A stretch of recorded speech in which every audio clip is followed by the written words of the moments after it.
स्वागत है आपका एक बार फिर से शुद्ध योगशाला में। और आज की इस वीडियो में हम बात करने वाले हैं ऐसी 10 शोल्डर ओपनिंग एक्सरसाइजेज जिससे कि आपकी शोल्डर्स भी ओपन होंगे, आपकी चेस्ट भी ओपन होगी और आपका रेस्पिरेशन बहुत ही अच्छा हो जाएगा। यानी कि आपको सांस लेने छोड़ने में कोई प्रॉब्लम नहीं आएगी, पोस्चर बहुत अच्छा हो जाएगा और साथ ही साथ आप एडवांस आसनास भी कर पाएंगे।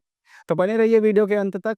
कई सारे ऐसे एडवांस आसनास भी होते हैं जिसमें कि हमें अपने शोल्डर्स को बहुत ज़्यादा स्ट्रेच करना पड़ता है और उसके लिए बहुत ज़्यादा ज़रूरी है कि शोल्डर्स बहुत ओपन अप हों। और साथ ही कई बार हमें ये भी देखने को मिलता है कि हम बहुत देर तक बैठे रहते हैं तो हमारे कंधों में या हमारी कमर में अकड़न हो जाती है। अगर आप ये सभी चीज़ें फॉलो करेंगे जो हम इस वीडियो में करने वाले हैं तो आपका पोस्चर भी इंप्रूव होगा, आपको इनहेल एक्सेल करने में कोई परेशानी नहीं आएगी और आप एडवांस आसनास भी कर पाएंगे। स्टार्ट करते हैं हमारी सबसे पहली एक्सरसाइज। सबसे पहली एक्सरसाइज रहने वाली है शोल्डर स्ट्रेचेस। तो आपको अपने दोनों हाथों को सामने श्वास भरते हुए उठाना है, इस तरीके से क्रॉस करना है और अब आप स्ट्रेच करेंगे left side and right side. अब जिस साइड आप स्ट्रेच कर रहे हैं उस साइड आप अपनी गर्दन को घुमाएं, फिर वापस आए सांस भरते हुए और सांस छोड़ते हुए फिर आप दूसरी तरफ इसी तरीके से स्ट्रेच करें। 10 से 20 बार आपको ये मूवमेंट करनी है, इससे आपके शोल्डर्स में स्ट्रेच आएगा और वो थोड़े से वार्म अप हो जाएंगे। तो शुरुआत की एक्सरसाइजेज हमारे लिए वार्म अप एक्सरसाइजेज रहने वाली हैं जिससे कि हम अपने शोल्डर्स को अच्छे से वार्म अप कर सकते हैं। अगले अभ्यास में आप अपने हाथों को कुछ इस प्रकार से ऊपर उठाएं और अपनी दोनों कोहनियों को पकड़ लें। अब राइट वाले हैंड से अपने लेफ्ट आर्म को कुछ इस प्रकार से खींचे, सांस छोड़ते हुए सांस भरते हुए सामने लेकर आए और सांस छोड़ते हुए फिर से आप राइट हैंड को खींचें। इनहेल एक से, इनहेल एक सी। इस प्रकार से आप 10 से 20 बार करें। ऐसा करने से आपके शोल्डर्स बहुत अच्छी प्रकार से ओपन अप होंगे। इसके बाद अब हमारा तीसरा अभ्यास शुरू होता है। अपने एक हाथ को अब आप पीछे की तरफ अपनी पीठ पर टच करने की कोशिश करेंगे। तो हाथों को उठाइए और अपने एक हाथ से अपनी पीठ को टच करने की कोशिश कीजिए। अब राइट हैंड से अपने लेफ्ट एल्बो को नीचे की तरफ खींचिए जितना आप खींच सकते हैं और अपनी पीठ पर टच करने की कोशिश कीजिए। सांस भरते हुए वापस आ जाइए। एल्बो को चेंज करिए और इस बार दूसरे हाथ से सेम प्रोसेस करने की कोशिश कीजिए।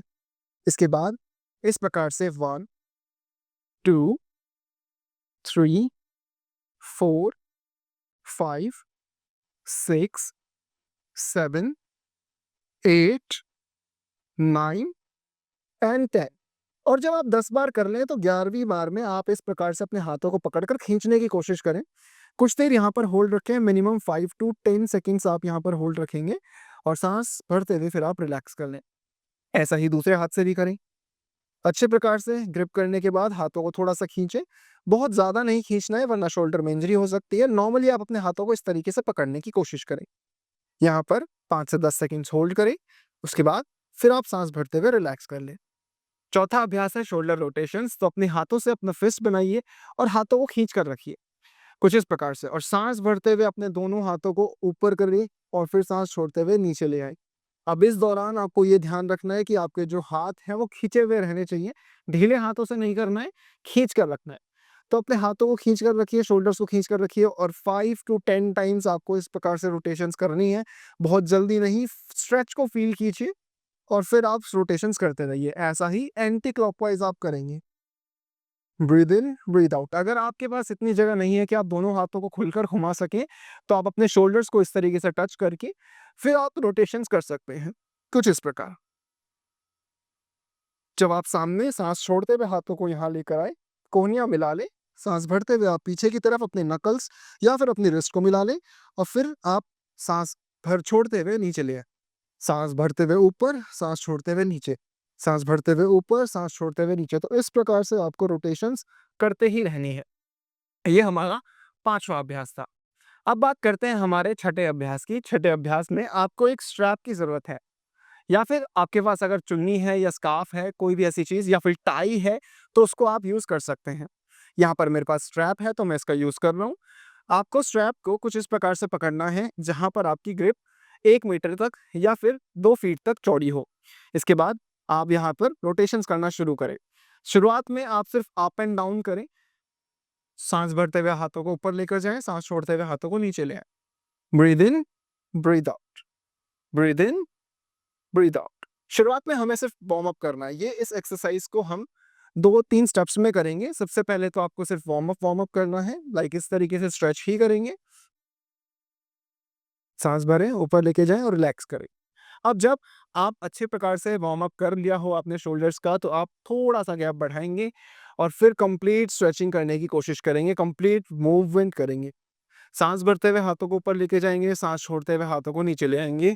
शोल्डर्स का इस प्रकार से आप मूवमेंट करते जाएँगे। धीरे-धीरे जब आपको आदत होने लगी, तो आप इस गैप को थोड़ा-सा कम कर लें और फिर सेम चीज़ करने की कोशिश करें। साँस भरते हुए वापस ले आएँ, साँस छोड़ते हुए पीछे जाएँ, इस तरीके से। अब जब ये एक्सरसाइज़ आप 10 से 15 बार रोज़ाना करते हों, आपके शोल्डर्स अच्छे प्रकार से ओपन अप हो गए हों, इसी में आप एक और वेरिएशन ऐड कर सकते हैं, ये राइट टू लेफ्ट मूवमेंट्स।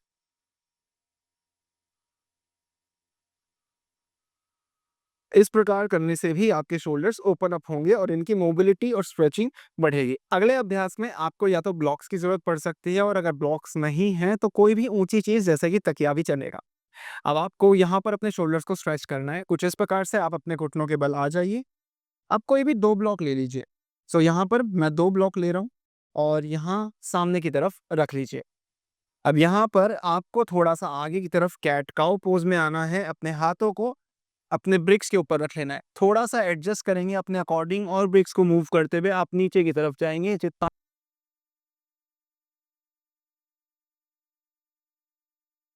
साँस भरें और छोड़ें। 5 से 10 सेकंड यहाँ पर अभ्यास करें और अगर अभ्यास अच्छा हो जाए, तो यहाँ पर आप 2 ब्लॉक्स और ले सकते हैं। तो 2 ब्लॉक्स और रखिए या फिर आप फिर तकिए का भी इस्तेमाल कर सकते हैं। एक तकिए के ऊपर दूसरा तकिया रख सकते हैं और यहाँ पर इस तरीके से स्ट्रेच करिए। अपने शोल्डर्स को ओपन अप करने की कोशिश कीजिए। आप सामने की ओर देखते रहें और अपने आप को नीचे पुश करें। चाहो तो घुटनों में थोड़ा-सा और गैप बना सकते हैं और फिर नीचे पुश करने की कोशिश कर सकते हैं। देखेंगे कि आपके शोल्डर्स पर काफ़ी अच्छा दबाव और स्ट्रेच पड़ रहा है। साँस भरते हुए वापस आ जाएँ और रिलैक्स करें। अगर आप दोनों ब्रिक्स से ना करना चाहें या ये आपके लिए ज़्यादा एडवांस हो गया हो, तो ब्रिक्स को आप हटा दें या फिर तकिए को हटा दें और हाथों को सामने रखकर इस प्रकार से अपनी उँगलियों की टिप्स पर आ जाएँ और अब अपने आप को नीचे पुश करने की कोशिश करें। कुछ देर यहाँ पर होल्ड करें, 5 से 10 सेकंड हर बार आपको होल्ड करना है और साँस भरते हुए फिर धीरे-धीरे वापस आ जाना है और यहाँ पर आप बालासन में विश्राम कर सकते हैं। इस अभ्यास को करने के बाद आपका जो चेस्ट रीजन है वो भी काफ़ी अच्छा ओपन अप हो जाएगा और पोस्चर इंप्रूव करने के लिए तो ये एक्सरसाइज काफ़ी ज़्यादा बेस्ट है। अब हम बढ़ते हैं अपनी 8वीं एक्सरसाइज की तरफ। 8वीं एक्सरसाइज में आपको ब्रेक्स की ज़रूरत पड़ने वाली है या फिर आप जैसा कि मैंने पहले बताया तकिया या दर्री को रोल कर भी आप यूज़ कर सकते हो। दोनों ब्रिक्स को आप कुछ इस प्रकार से अपने सामने रख लेंगे और अपने एल्बोज़ को अब यहाँ पर रखेंगे। यहाँ पर अपनी एल्बोज़ को अच्छी प्रकार से प्लेस कर लें। आप पीछे चले जाएँ जैसे कि हमने इससे पहली पोज़ीशन में गए थे। यहाँ पर अब आपको इस प्रकार से अपने सर को बीच में लाते हुए अपने हाथों को चेस्ट के पीछे की तरफ अपनी गर्दन के पास रखना है और नीचे की तरफ प्रेस करना है। इस प्रकार से करने से आपके शोल्डर्स, आपके लैट्स काफ़ी ज़्यादा ओपन अप होंगे। बार-बार अप एंड डाउन करते रहें। साँस भरते हुए ऊपर आएँ, साँस छोड़ते हुए नीचे की तरफ पुश करें। साँस भरते हुए आएँ, साँस छोड़ते हुए पुश करें। आप यहाँ पर इस प्रकार से भी अपनी एल्बोज़, अपनी रिस्ट को या फिर अपने हाथों को जोड़ सकते हैं या फिंगर्स को इंटरलॉक कर सकते हैं, ताकि आप अपने शोल्डर्स पे मैक्सिमम प्रेशर डाल सकें। तो आप एक बार अप आएँगे, वापस नीचे जाएँगे, एक बार अप, फिर वापस नीचे। Up and down. कुछ इस प्रकार से आप ये एक्सरसाइज़ कर सकते हैं। 9th एक्सरसाइज में आपको एक दीवार के सहारे चला जाना है कुछ इस प्रकार से और अपने हाथ को पीछे खोल लेना है। इसके बाद आप क्या करेंगे, दूसरे हाथ को भी पीछे खोलें और अपने शोल्डर को यानी कि जो आपका लेफ्ट या राइट हैंड जो भी दीवार की तरफ है उस शोल्डर को दीवार से टच करने की कोशिश करें। जो हाथ है वो नीचे नहीं रहेगा, हाथ बिल्कुल शोल्डर की सीधी लाइन पर होगा।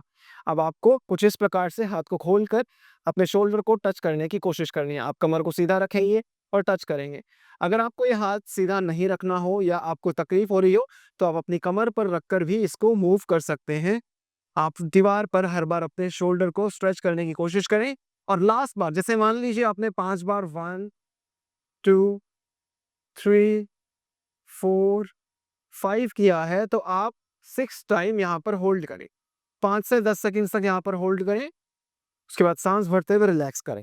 सेम आपको दूसरे हैंड के साथ भी करना है। अगला अभ्यास आपको बेल्ट के साथ करना है, तो हमारी 10वीं एक्सरसाइज स्प्रेड के साथ होगी। आप इसकी जगह चुन्नी भी ले सकते हैं या फिर कोई भी स्कार्फ वगैरह या कोई भी रस्सी ले सकते हैं। अब आपको अपने हाथों से जितना आपके लिए कंफर्टेबल हो उतना गैप ले लेना है। अब यहाँ पर हम पहले की तरह पूरा पीछे की तरफ रोटेट और आगे की तरफ रोटेट नहीं करेंगे। हम कुछ इस प्रकार से रोटेशन करेंगे 1, 2, 3, 4। अब यही चीज़ आप दूसरी तरफ से भी करेंगे 1, 2, 3, 4, 5, 6। इस प्रकार से आपको ये अभ्यास करने हैं। अगर आप ये अभ्यास लगातार 1 हफ्ता या 2 हफ्ते तक करते हैं तो आपके शोल्डर्स बहुत ही ज़्यादा ओपन अप हो जाएँगे। सिर्फ़ शोल्डर्स ही नहीं, आपकी जो पेक्युलर मसल्स हैं जो कभी-कभी हमें हाथों को पीछे नहीं ले जाने देती, उनकी वजह से भी हमें शोल्डर ओपन करने में या एडवांस आसन करने में दिक्कत होती है। तो आप वो भी ज़रूर कर पाएँगे अगर आप 1 से 2 हफ्ते इस एक्सरसाइज़ेज़ को इन 10 की 10 एक्सरसाइज़ेज़ को रोज़ करते हैं तो। अगर वीडियो पसंद आई हो तो इस वीडियो को लाइक करिए, चैनल को सब्सक्राइब करिए क्योंकि ऐसी ही वीडियोज़ हम लेकर आते हैं शुद्धि योगशाला चैनल पर। और इस वीडियो को अपने दोस्तों के साथ शेयर करना ना भूलें। हरि ओम।